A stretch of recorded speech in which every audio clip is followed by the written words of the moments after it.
இன்றைக்கு யாரோ திரைப்படத்தில் நடித்துவிட்டு எம்ஜிஆரை போல் கனவு காண்கின்றார். ஒருபோதும் கனவு நனவாக.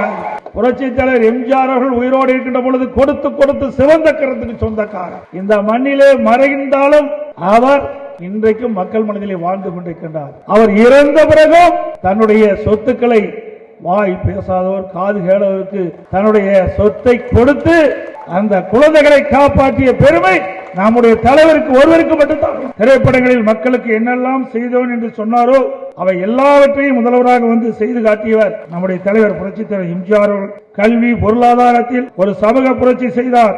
ஏழை எளியவர்கள் பொருளாதாரத்தில் பின்தங்கியவர்கள் உள்ளிட்ட அத்தனை தரப்பு மக்களையும் உயர்த்துவதற்கு 68% இடஒதுக்கீடை கொண்டு வந்தவர் நம்முடைய தலைவர் புரட்சி தலைவர் எம்ஜிஆர் அவர்கள். தான் உழைத்து சம்பாதித்த சொத்துக்களை எல்லாம் அள்ளி அள்ளி கொடுத்து கலியுக வள்ளலாக வாழ்ந்து காட்டியவர். அதனாலே ஒவ்வொரு குடும்பத்தினரும் இன்றைக்கு மனதிலே உள்ளத்திலே சாமியாக அவரை வைத்து பூஜித்துக் கொண்டிருக்கின்றோம். ஒவ்வொரு குடும்பத்திலும் ஒருவர் அவரது பக்தராக ரசிகராக இன்றைக்கும் இருந்து கொண்டிருக்கிறார்கள்.